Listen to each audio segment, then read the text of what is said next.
उम्मीद करते हैं आप सभी अच्छे होंगे, अपनी तैयारी में लगे होंगे। आपकी तैयारी को और मजबूत करने के लिए जैसा कि हम लोगों ने रीजनिंग सीरीज शुरू किया था, आज रीजनिंग का 7 लेक्चर नंबर है, जिसमें आज हम लोग देखेंगे क्लासिफिकेशन। चैप्टर होगा हम लोग का क्लासिफिकेशन यानी वर्गीकरण। इससे पहले 6 चैप्टर हम लोग पढ़ चुके हैं, 6 क्लास। अगर आप लोग उस वीडियो को नहीं देखे हैं तो कोई बात नहीं, आपको स्क्रीन पे वीडियो का लास्ट में आपको स्क्रीन पे लिंक दे दिया जाएगा, यहाँ पे साइड में, वहाँ पे आप लोग क्लिक करके देख सकते हैं। चलिए तो बिना टाइम वेस्ट किए हम लोग शुरू करेंगे क्लासिफिकेशन। ये जो टॉपिक है उतना हार्ड नहीं है, लेकिन ये ज़रूरी है कि इसमें कॉमन सेंस की बात है। जिन बच्चों का कॉमन सेंस काम करेगा, जितना जल्द तेज़ एग्जाम में उतना ही जल्दी क्वेश्चन को कर पाएंगे। अन्यथा इसमें गलती होने के चांसेस बहुत ज़्यादा है, क्योंकि इसके जो ऑप्शन होते हैं बहुत करीब करीब होते हैं।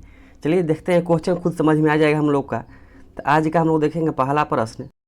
तो याद रखेंगे इसमें टोटल हम लोग 5 टाइप से करेंगे, 5 प्रकार के प्रश्न करेंगे। सभी प्रकार में 4-4 क्वेश्चन हैं और आपको लास्ट में टेस्ट दिया जाएगा। टेस्ट के लिए भी क्वेश्चन रखे हैं 10, ठीक है। तो वीडियो को पूरा देखेंगे ताकि आपको टेस्ट मिल पाए। पहला क्वेश्चन क्या दिया गया है, ध्यान देंगे। बोला गया है कि कान, आँख, नाक, हाथ, आपको बताना है इसमें से कौन सा 3 एक जैसा है या एक अलग है। जो अलग है उसी को बताना है कि कौन इसका आंसर होगा। तो ध्यान देंगे, अगर आप सोचेंगे सर कान, आँख, नाक, ये तीनों क्या है, ज्ञान इंद्रियाएँ हैं, सेंस ऑर्गन है। हाथ क्या है, ज्ञान इंद्रियाएँ नहीं है। तो ये तीनों एक जैसे हैं, तो राइट आंसर क्या हो जाएगा, हाथ, ऑप्शन नंबर डी। उम्मीद करते हैं समझ में आ गया होगा। सेकेंड नंबर प्रश्न देखेंगे, सोडियम, मैग्नीशियम, एल्युमिनियम, मरकरी। बहुत ही अच्छा प्रश्न है। उम्मीद करते हैं वीडियो को पॉज करके आप लोग एक बार सोल्व कर लेंगे इसको। चलिए हम सोल्व कर देते हैं आप लोग के लिए। ये है सोडियम, मैग्नीशियम, एल्युमिनियम और मरकरी। तो आपको याद होगा कि जो मरकरी होता है वो लिक्विड होता है, यानी कि लिक्विड फॉर्म में होता है रूम टेम्परेचर पे। आप लोग केमिस्ट्री में पढ़े होंगे कि जो मरकरी धातु है वो क्या होता है, लिक्विड होता है, पानी की तरह होता है रूम टेम्परेचर पर। बाकी सब क्या होते हैं, ठोस होते हैं, यानी सॉलिड होते हैं। तो राइट आंसर क्या हो जाएगा, mercury. Right answer option number D. Next प्रश्न देखेंगे, थर्ड नंबर प्रश्न है, क्रिकेट, फुटबॉल, हॉकी, शतरंज, इसमें से कौन सा अलग है। चलिए उम्मीद करते हैं आप लोग वीडियो को रोक रोक कर सोल्व कर रहे होंगे। आइए आंसर देखते हैं। अगर आप लोग डायरेक्ट आंसर देखेंगे तो फिर ज़्यादा सीख नहीं पाएंगे, इसलिए आप वीडियो को रोक कर खुद से सोल्व कीजिए, सीखने का प्रैक्टिस कीजिए। चलिए क्रिकेट, फुटबॉल, हॉकी, शतरंज, तो बोलेंगे कि सर चारों तक गेम है, तो ये तो कंसेप्ट नहीं लगेगा, लेकिन एक कंसेप्ट और लगेगा। जो चारों हैं क्रिकेट, फुटबॉल, शतरंज, ये आउटडोर गेम है। आउटडोर गेम कहने का मतलब कि घर से बाहर खेला जाता है, फील्ड में। इसके लिए फील्ड चाहिए, लेकिन शतरंज खेलने के लिए फील्ड चाहिए नहीं। हम लोग घर में भी खेल सकते हैं, एक टेबल पर रख के खेल सकते हैं। शतरंज यानी चेस, ठीक है। तो ये होगा शतरंज। शतरंज क्या है, इंडोर गेम है जो घर के अंदर खेल सकते हैं, बाकी सब आउटडोर गेम है। चलिए अगला प्रश्न देखेंगे हम लोग, 4 नंबर। चलिए इसका आप लोग स्क्रीनशॉट ले लेंगे, इसका आंसर देंगे, क्योंकि टाइप 1 का लास्ट क्वेश्चन है। हर टाइप से 5-5 क्वेश्चन लिए हैं, 3 क्वेश्चन आपको हम करा दिए, ये लास्ट क्वेश्चन है। चलिए अगला टाइप देखेंगे, टाइप नंबर 2। टाइप नंबर 2 है अक्षर शब्द संरचना आधारित। वेरी वेरी इंपॉर्टेंट टाइप है, इसमें आप लोगों को थोड़ा टाइम देना पड़ेगा। आइए शुरू करते हैं। बोला गया है BDF है, BDF। और ध्यान देंगे आपकी बी के बाद क्या आता है, सी, इसके बीच में क्या आ जाएगा, सी। डी के बाद क्या आता है, ई, तब तो आता है एफ। यानी जो BDF है वो अब बीच में अपना एक अक्षर छोड़ा हुआ है, ठीक। आगे देखते हैं, एच होता है 8 पे, जे होता है 10 पे। जो लोग पिछला वीडियो देखे होंगे कोडिंग डिकोडिंग का उनको मालूम होगा। एल होता है 12 पे, यानी इसमें भी एक बीच वाला छोड़ा गया है। तो किस में नहीं छोड़ा गया है, तो देखेंगे तो NPR में नहीं छोड़ा गया है। क्यों, कि एन के बाद क्या होता है, एन के बाद एम आता है, एम के बाद ओ आता है, लेकिन एन के बाद एम के बाद ओ, तब पी आता है। यहाँ पे क्या दिया गया है, एन के बाद डायरेक्ट पी, यानी बीच में 2 छोड़ दिया गया है। तो राइट आंसर होगा NPR। उम्मीद करते हैं समझ में आ गया आप लोग को होगा। बाकी में क्या है कि एक अक्षर छोड़ा गया है, NPR में नहीं छोड़ा गया एक अक्षर, ठीक है। अगला प्रश्न देखेंगे, 3rd number, KLO MNO PQR STU, इसे हम बताएंगे राइट आंसर कौन सा होगा आप लोग को। देखिए ध्यान देंगे, अगर हम बात करते हैं MNO, तो एम के बाद आता है एन, एन के बाद आता है हो, यानी ये लगातार है। PQR ये भी लगातार है, STU ये भी लगातार है, लेकिन KLM होता है, लेकिन M नहीं ना है, K के बाद क्या आ गया L, K के बाद L के बाद क्या आना चाहिए M, लेकिन क्या दिया गया है O। यानी ये सब लगातार संख्याएं कॉन्सिक्यूटिव नंबर है, लेकिन ये कॉन्सिक्यूटिव नहीं है, यानी लगातार नहीं है। तो राइट आंसर हो जाएगा KLO। यहाँ होना चाहिए था O की जगह पर M। समझ में आ गया आप लोग को? उम्मीद करते हैं आया होगा। अगला प्रश्न 7 नंबर प्रश्न है। चलिए 7 नंबर प्रश्न देखेंगे आप लोग। तो ये है फ्लावर, लीफ, रूट, स्टिम। इसमें बहुत लोग कंफ्यूज होंगे, आप लोग आंसर कमेंट जरूर करेंगे इसका। Flower, leaf, root, stem. सब लोग बोलेंगे सर ये तो सब पेड़ से जुड़ा हुआ चीज़ है। तो जी, स्टिम होता है ताना जो पेड़ में होता है, रूट होता है जड़ जो किसी पौधा का जड़ होता है, लीफ होता है पत्ती, फ्लावर होता है फूल। ध्यान देंगे कि सभी पौधों में फूल नहीं लगते हैं क्या? सभी पौधों में फूल नहीं लगते। तो राइट आंसर क्या हो जाएगा? फ्लावर। यानी ये सभी प्लांट्स के पार्ट हैं, लेकिन ये सभी पौधों में नहीं होते, लेकिन ये सभी पौधों में होते हैं। तो राइट आंसर हो जाएगा ऑप्शन ए फ्लावर। चलिए आज का अगला प्रश्न है 8 नंबर प्रश्न देखेंगे। बहुत ही अच्छा प्रश्न है, थोड़ा आप लोग खुद से ट्राई करेंगे। बहुत ही अच्छा प्रश्न है ये। इसमें कंसेप्ट क्या लगेगा अगर आप लोग लगाना चाहें तो देखिए, तो PQRS लगातार है, DEF लगातार आ रही है, LMNO लगातार आ रहा है, तो कौन सा कंसेप्ट लगेगा? तो ये कंसेप्ट लगेगा इसमें भावेल्स वाला। हमें पता है कि भावेल्स क्या होते हैं, AEIOU, ये क्या है? पांचों के पांचों भावेल्स यानी स्वर हैं। अब बात करते हैं DEFG में, तो यहाँ पर आपको ई दिख रहा है, ई क्या है? भावेल है। LMNO में ओ क्या है? भावेल है। UVWX में यू क्या है? भावेल है। लेकिन PQRS में कोई भावेल दिख रहा है आपको? तो जी सर नहीं दिख रही है। तो राइट आंसर हो जाएगा ऑप्शन नंबर ए।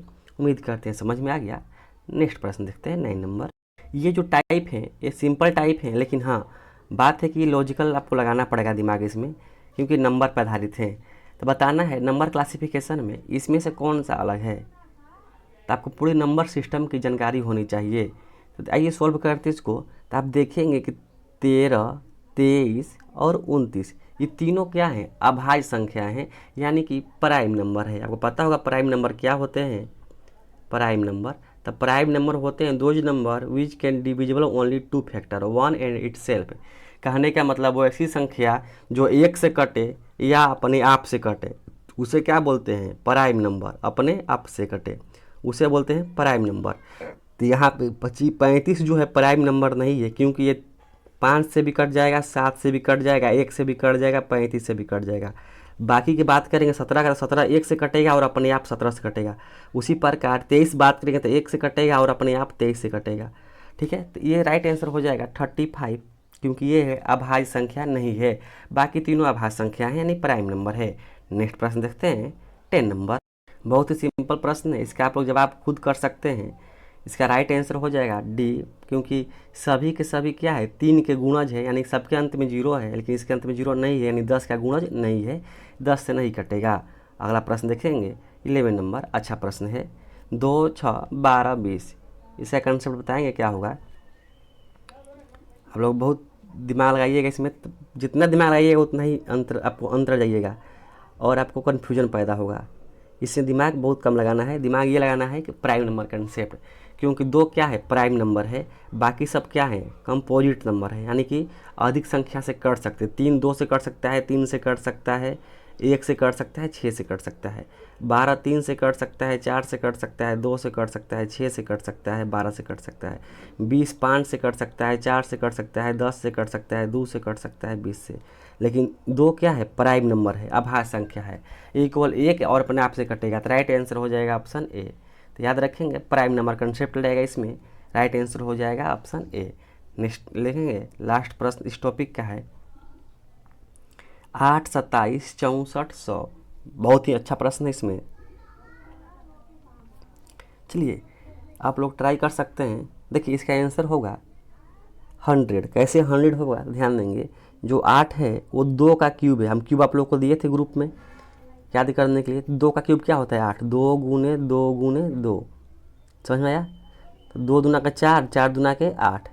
उसी प्रकार आप लोग को 27 किसका क्यूब है? 3 का क्यूब है। 3 का क्यूब क्या होता है? 27। 3 के 9, 9 3 27। 64 जो है आपका 4 का क्यूब है। कैसे, तो देखिए 4 गुने 4 गुने 4, 4 चौका 16, 16 चौका 64। लेकिन 100 ना क्यूब नहीं है, यानी ये स्क्वायर है, 10 का स्क्वायर है, याद रखेंगे 10 का स्क्वायर क्या होता है, तो 100। तो देखिए बाकी सब क्या है, क्यूब है यानी घन है, ये क्या है, वर्ग है यानी स्क्वायर है। तो राइट आंसर हो जाएगा ऑप्शन डी। अच्छा प्रश्न था। चलिए नेक्स्ट टाइप शुरू करते हैं, टाइप नंबर 4। ये है सामान्य ज्ञान आधारित। जिनको सामान्य ज्ञान पता होगा वो सोल्व कर पाएंगे जल्दी से इसको। अगर इसमें बात करते हैं तो सिंपल प्रश्न लिए आपको शुरुआत करने के लिए, सोना चांदी तांबा लकड़ी। तो राइट आंसर हो जाएगा लकड़ी, क्योंकि सभी की सभी क्या गहना है, मेटल्स हैं, ये लकड़ी है जो नॉन मेटल है, लकड़ी सेम। अगला प्रश्न देखेंगे, अच्छा प्रश्न है, वेरी वेरी इंपॉर्टेंट प्रश्न है, आप लोग इसे चाहें तो खुद से सोल्व कर सकते हैं, बहुत ही अच्छा प्रश्न है। चलिए 3 सेकंड का टाइम देते हैं आप लोग को, वीडियो पॉज करके देख सकते हैं। आइए सोल्यूशन करते हैं इसका। ठीक है, पृथ्वी, मंगल और बृहस्पति ये तीनों क्या हैं, ग्रह हैं। क्या हैं, ग्रह हैं। लेकिन चंद्रमा क्या है, एक उपग्रह है, याद रखेंगे ये क्या है, उपग्रह है। तो राइट आंसर क्या हो जाएगा, चंद्रमा। इसका आप लोग को एक्सप्लेनेशन दे देते हैं, ध्यान दीजिएगा। चंद्रमा बाकी ग्रह है, चंद्रमा क्या है, एक उपग्रह है। तो राइट आंसर क्या होगा, सी। नेक्स्ट प्रश्न है, कार बस ट्रेन सड़क। कार बस ट्रेन सड़क, ये सिंपल प्रश्न है, इसमें क्या हो जाएगा, सड़क, क्योंकि कार बस ट्रेन क्या है, ई है, ट्रांसपोर्टेबल गाड़ी है, लेकिन सड़क गाड़ी नहीं है। तो राइट आंसर डी। अगला प्रश्न है, डॉक्टर नर्स शिक्षक कंपाउंडर, इसमें से कौन सा होगा, डॉक्टर नर्स शिक्षक कंपाउंडर। तो बोलेंगे डॉक्टर नर्स कंपाउंडर, ये तीनों मेडिकल फील्ड से जुड़े हैं। तो राइट आंसर क्या हो जाएगा, शिक्षक। अगला प्रश्न देखेंगे 5 नंबर प्रश्न है, यानी टाइप 5 है, 70 नंबर प्रश्न है, कुत्ता घोड़ा शेर बिल्ली। कुत्ता घोड़ा शेर बिल्ली, बताएंगे क्या होगा इसका आंसर। तो इसका राइट आंसर हो जाएगा बिल्ली, क्योंकि कुत्ता घोड़ा शेर क्या है, कुत्ता घोड़ा शेर बिल्ली। एक सेकंड आप वेट कीजिए थोड़ा सा, सॉरी इसमें तो कुत्ता भी है ना, कुत्ता घोड़ा बिल्ली शेर। ये देखिए कुत्ता बिल्ली और घोड़ा ये तो हम लोग पालते हैं ना, शेर को नहीं पालते हैं। तो राइट आंसर हो जाएगा ऑप्शन सी, शेर। ठीक है, अगला प्रश्न देखेंगे 80 नंबर, 3 5 7 9, बताएंगे 3 5 7 9। ऐसा क्वेश्चन आप लोग से बन जाना चाहिए, क्योंकि अभी बता दिए 2 क्वेश्चन इस टाइप से हम। देखिए 3 है, 5 है और 7 है, ये तीनों का तीनों क्या है, अभाज्य संख्या यानी प्राइम नंबर। पर 9 प्राइम नंबर नहीं है, क्योंकि 1 से भी कट सकता है, 3 से भी कट सकता है, 9 से भी कट सकता है। तो राइट आंसर हो जाएगा 9। 19 नंबर प्रश्न देखेंगे, Bharat Nepal Bhutan Sri Lanka, very very important प्रश्न है, इसी टाइप के प्रश्न एग्जाम में आपको पूछे जाएंगे। ठीक है, भारत नेपाल भूटान श्रीलंका। चलिए तो इसमें अब बात करते हैं भारत नेपाल भूटान श्रीलंका की। तो आप देखे होंगे जब इंडिया का मैप देखेंगे भारत नेपाल भूटान श्रीलंका की, तो आपको दिखाई देगा कि श्रीलंका क्या है, थोड़ा सा इंडिया का जो मैप होता है, इंडिया के मैप से नीचे श्रीलंका है, यानी बाकी सब क्या है, श्रीलंका इसका आंसर हो जाएगा। क्यों, भारत नेपाल भूटान तीनों आपस में सटे हैं स्थल से, ये है जल मार्ग से सटा हुआ है, यानी कि इसके बीच में क्या है, एक समुद्र है। ये दोनों क्या है, स्थल मार्ग से सटे हुए हैं। आप लोग को कंसेप्ट क्लियर करने के लिए एक आपको डायग्राम हम दिखा देते हैं। प्रश्न है, ऑक्सीजन नाइट्रोजन हीलियम कार्बन, इसमें से अलग कौन हो सकता है।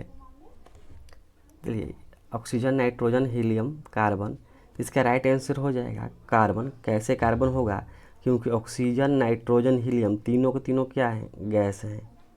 ये क्या है, सॉलिड है, सॉलिड समझते हैं ना, गैस। तो ये राइट आंसर हो जाएगा कार्बन। आप बोलेंगे सर कार्बन डाइऑक्साइड तो गैस है, बाबू तो वो कार्बन डाइऑक्साइड है, कार्बन नहीं है, कार्बन के साथ ऑक्सीजन मिला हुआ है तब वो गैस बनता है। कार्बन देखते हैं, चारकोल देखे हैं, चारकोल मतलब कोयला, वो कार्बन है। तो कोयला कैसा होता है, गैस थोड़ी होता है, वो तो होता है सॉलिड। तो उम्मीद करते हैं समझ में आ गया होगा।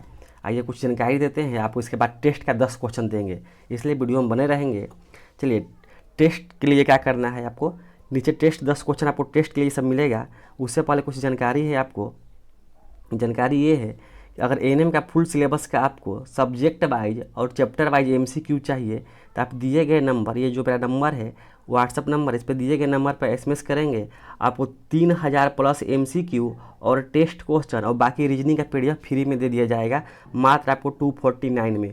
आपको 3000 से अधिक एमसीक्यू दिया जाएगा चैप्टर वाइज और सब्जेक्ट वाइज, ताकि आपका एएनएम का तैयारी अच्छे से हो जाए नर्सिंग की, ताकि बीटीएस एग्जाम में आएगा, अगर नर्सिंग से उसमें आएगा तो आप अच्छे कर पाएँ। चलिए, ये आपको जानकारी हो गई थी। आइए आप टेस्ट क्वेश्चन ले लीजिए। 10 टेस्ट क्वेश्चन है, उसका आप लोग आंसर में जरूर कमेंट करेंगे। टेस्ट क्वेश्चन 1 यानी कि क्वेश्चन नंबर 21।